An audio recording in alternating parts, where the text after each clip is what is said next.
Bismillahirrahmanirrahim. Assalamualaikum warahmatullahi wabarakatuh.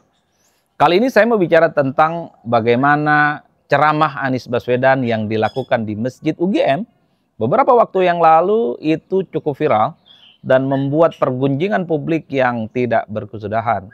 Karena dalam ceramahnya itu Anies dinilai menyinggung Prabowo Subianto sekaligus menyinggung Jokowi terkait dengan isu-isu politik yang cukup strategis. Nah, mari kita bedah satu persatu. Dalam ceramahnya di Masjid UGM, Anies mengatakan ada semacam 3 cara untuk mematikan demokrasi. 1, mematikan demokrasi itu dengan cara mengubah aturan main. Nah, Anies sepertinya ingin menyinggung bahwa di negara kita, khususnya pemilu 2024, ada aturan main yang diubah. Tentu melalui putusan Mahkamah Konstitusi. Dan itu terjadi di era Pak Jokowi jadi presiden, di mana seseorang yang tidak cukup umur terkait dengan calon presiden dan wakil presiden, tiba-tiba bisa maju dan kemudian memenangkan pertarungan. Itu yang disebut oleh Anies sebagai cara untuk mematikan demokrasi. Ketika Anies bicara ini tentu yang dituding itu adalah Jokowi, bukan presiden yang lain. Yang kedua, cara mematikan demokrasi itu adalah menghilangkan atau mengeliminasi para kompetitor dan para pesaing. Jadi para lawan-lawan politiknya itu disingkirkan. Tentu Anies ingin bercerita tentang dirinya yang tidak bisa maju di Pilkada Jakarta 2024. Padahal Anies adalah sosok yang popularitas dan elektabilitasnya paling mentereng sampai Sidratul Muntaha. Tapi semua partai politik itu memang tak satu pun yang rela kemudian memberikan dukungan politiknya kepada Anies Baswedan. Even Nasdem, even itu PKS, even itu PKB yang sempat bersama di Pilpres. Tak satu pun di antara mereka itu yang kemudian bersedia untuk memajukan Anies di Pilkada Jakarta. Sepertinya Anies ingin bicara menyingkirkan lawan politik sebagai upaya untuk mematikan demokrasi, itu mengacu kepada pengalaman dirinya yang tidak bisa maju dalam Pilkada Jakarta 2024 yang lalu. Yang ketiga adalah menjadikan wasit sebagai pemain. Ini tentu Anies secara transparan bagaimana sebenarnya penyelenggara negara, dalam konteks ini KPU dan Bawaslu, bisa dikendalikan dan dikontrol oleh kekuatan-kekuatan politik luar biasa untuk memenangkan kompetisi politik. Sepertinya inilah yang kemudian disebut oleh publik bahwa pidato Anies Baswedan ini tidak lebih dan tidak bukan ingin memberikan kesan sebagai sebuah kritik secara terbuka terhadap praktik-praktik politik yang terjadi di eranya Pak Jokowi. Jadi wajar kalau kemudian potongan-potongan bagaimana pidato Anies Baswedan di Masjid UGM itu per hari ini viral dan kemudian itu menjadi pergunjingan, dan tapi banyak juga yang menganggap Anies ini seakan-akan belum move on karena dirinya saat ini tidak menjadi pejabat publik apapun.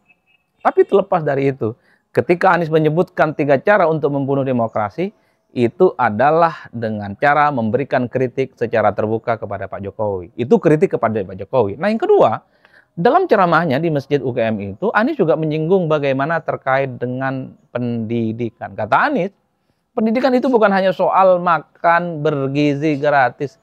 Melampaui itu, pendidikan itu adalah bagaimana proses belajar mengajar yang secara signifikan itu juga harus menjadi budaya yang ada di Indonesia. Khususnya budaya membaca di kalangan anak-anak muda kita yang memang kalau kita mau jujur, persentase dan tingkat minat bacanya itu kan menjadi bagian yang terendah dibandingkan dengan negara-negara yang lain.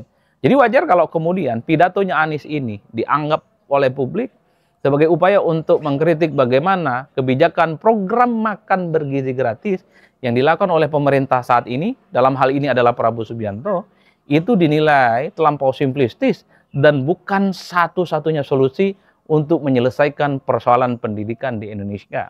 Tentu banyak juga yang mendukung pernyataan Anies. Karena apa yang dimakan dengan tradisi membaca, karena apa yang dimakan dengan konsumsi pemikiran, itu merupakan 2 hal yang berbeda. Karena tentu kita juga menyaksikan begitu banyak orang yang sebenarnya kelihatan sehat, makannya tertib, makannya teratur, dia adalah orang-orang yang berpunya, tapi tradisi bacanya itu tidak seperti yang dibayangkan oleh banyak orang. Tradisi bacanya rendah dan cenderung dia itu tidak hargai ilmu pengetahuan. Wajar pidato Anies Baswedan ini secara transparan itu dianggap sebagai upaya untuk memberikan kritik terhadap Prabowo Subianto yang kemudian membuat kebijakan program makan bergizi gratis.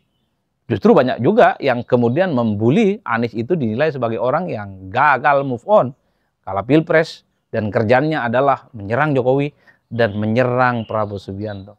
Oleh karena itu, per hari ini tentu terlepas dari apapun, Anies itu bukan siapa-siapa, Anies bukan lagi gubernur, Anies itu sudah kalah Pilpres, Anies itu tak dapat tiket maju dalam Pilkada Jakarta. Bagi saya secara prinsip, maka orang-orang seperti Anies Baswedan harus sering-sering tampil ke permukaan. Karena setiap apapun yang diomongkan oleh Anies itu menjadi pergunjingan dan selalu menjadi amunisi bagaimana untuk memberikan opini-opini pembanding terkait dengan kebijakan politik yang ada di negara kita.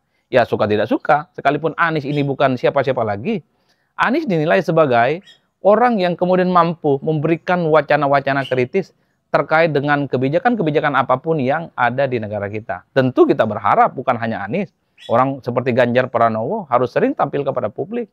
Karena apapun, Anies dan Ganjar adalah orang yang sempat bertanding di Pilpres yang pastinya per hari ini para pengikut-pengikut loyalnya selalu menunggu apa kira-kira yang akan mereka wacanakan. Tentu untuk memberikan kecerdasan terhadap kehidupan bangsa dan negara. Kelompok-kelompok kritis, pikiran-pikiran pembanding, dan narasi-narasi yang selama ini bisa menjadi feedback dan kritikan kepada pemerintah per hari ini harus diakui. Itu menjadi oase yang cukup penting. Di tengah bagaimana semua partai politik, di tengah semua komponen-komponen politik menyatakan tegak lurus memberikan dukungan politik kepada pemerintah. Maka salah satu yang paling banyak ditunggu oleh publik adalah pidato-pidato politik terbuka yang dilakukan oleh Anies seperti di Masjid UGM, atau pidato-pidato politik yang mungkin dilakukan oleh Ganjar di berbagai tempat, itu harus sering simultan dilakukan. Tentu untuk memberikan iklim bagaimana demokrasi kita itu masih sehat dan iklim demokrasi kita itu masih tumbuh secara signifikan. Supaya Indonesia itu tidak seperti majelis taklim, adem ayem dan terkesan tidak ada apa-apa di negara kita. Padahal kita tahu dengan adanya kelompok-kelompok kritis semacam ini, tokoh-tokoh yang selalu muncul dengan pikiran-pikiran yang tajam, tentu harapan terbesarnya konstruksi pembangunan Indonesia di masa-masa yang akan datang ini semakin mantap. Tujuannya adalah supaya pembangunan politik, pembangunan ekonomi, dan pembangunan hukum dan demokrasi itu sesuai dengan harapan di masa-masa yang akan datang. Jadi tentu publik itu mensupport apa yang disampaikan oleh Anies ataupun Ganjar ataupun pihak-pihak lain tokoh penting di negara kita untuk tidak lelah memberikan masukan, memberikan kritikan secara konstruktif supaya ada pembenahan membangun Indonesia menjadi Indonesia yang berjaya.